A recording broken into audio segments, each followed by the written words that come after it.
রোজকের একঘেয়েমি রান্না না করে ওই একই জিনিস দিয়ে মাঝে মাঝে একটু অন্যরকম কিছু বানাতে হয়।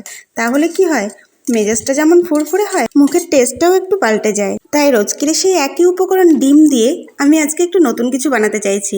তাই সবার প্রথমে ডিমগুলোকে ভেঙে নিয়ে তাতে লঙ্কা কুচি, পেঁয়াজ কুচি আর পরিমাণ মতো লবণ দিয়ে ভালো করে ফেটিয়ে নিয়েছি। আর একটা গ্লাসে অয়েল ব্রাশ করে ওই ফেটানো ডিমটাকে ঢেলে দিয়ে আমি অন্যদিকে যে ভাত বসিয়েছিলাম সেই ভাতের মধ্যে দিয়ে দিচ্ছি। ভাতটা মোটামুটি 85% কুকড হলে তখন ডিমটা বসিয়ে দিতে হবে, দিয়ে একটা ঢাকনা চাপা দিয়ে রেখে দিতে হবে। এবং যখন ভাতটা হয়ে যাবে তখন ঢাকনাটা তুললেই বুঝতে পারবে ডিমটা সেদ্ধ হয়ে গেছে। তো ডিম সহ গ্লাসটাকে আমি একটা সাঁড়াশি দিয়ে ভালো করে বের করে নিয়ে আসলাম। আর একটা ছুরির সাহায্যে গ্লাসের চারি সাইডটা বেশ ছাড়িয়ে নিলাম। তাহলে কি হয়, ডিমটা ছাড়িয়ে যাবে আর আমার গ্লাস থেকে ডিমটা বের করতে বেশ সুবিধা হবে। তো ছাড়ানো হয়ে গেলে আমি গ্লাসের মধ্যে উল্টে দিলে দেখবেন খুব সহজেই ডিমটা বেরিয়ে আসছে। এবার একটা ছুরি দিয়ে ডিমগুলোকে কেটে নিচ্ছি। তো আমার স্লাইস পিস রেডি হয়ে গেছে। এবার গ্রেভিটা বানানোর জন্য আমি এখানে টক দই নিয়ে নিচ্ছি। টক দইটাকে বেশ ভালো করে চামচ দিয়ে ফেটিয়ে নিচ্ছি।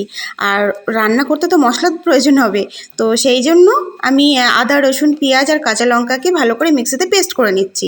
আর ফ্রাইং প্যানে তেল দিয়ে গোটা গরম মশলা ফোড়ন দিয়ে দিচ্ছি। গোটা গরম মশলা ফোড়ন দেওয়া হয়ে গেলে আমি যে মিক্সিতে যে পেস্টটা বানিয়েছিলাম সেই পেস্টটা দিয়ে দিচ্ছি। আর পেস্টটা দেওয়া হয়ে গেলে লবণ, হলুদ, জিরে গুঁড়ো, কাশ্মীরি লঙ্কা গুঁড়ো আর টমেটো দিয়ে ভালো করে নাড়াচাড়া করে নিচ্ছি। ভালো করে নাড়াচাড়া করে কিছুক্ষণ কিছু সময়ের জন্য আর কি ঢেকে দিচ্ছি। তারপরে দেখতে পাচ্ছি যে তেল ছেড়ে দিয়েছে। তো এই অবস্থায় আমি যে ফেটিয়ে রেখেছিলাম টক দইটা সেটা দিয়ে দিচ্ছি। দিয়ে আবার একটু ভালো করে নাড়াচাড়া করে নিচ্ছি।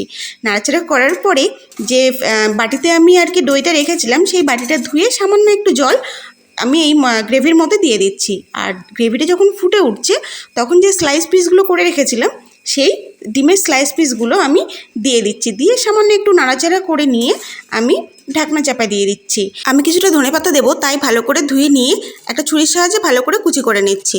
কেউ যদি না খায় তাহলে এটাকে স্কিপ করে দিতে পারো। তো রান্নাটা আমার প্রায় হয়ে এসেছে। এই অবস্থায় আমি সামান্য কিছুটা চিনি দেবো আর নামানোর একটু আগে ধনেপাতা ছড়িয়ে দিয়ে তারপরে নামিয়ে নেব। যেহেতু টক দই আর টমেটো দিয়েছি তাই টেস্টটাকে ব্যালেন্স করার জন্য আমি এখানে চিনিটা দিচ্ছি। তো আজকের ভিডিওটা আমার এই পর্যন্তই। ফিরে আসবো আবার নতুন কোনো ভিডিও নিয়ে। যদি ভালো লাগে ভিডিওটা তাহলে একটা লাইক করে দিও, তাহলে মোটিভেট হই। টাটা।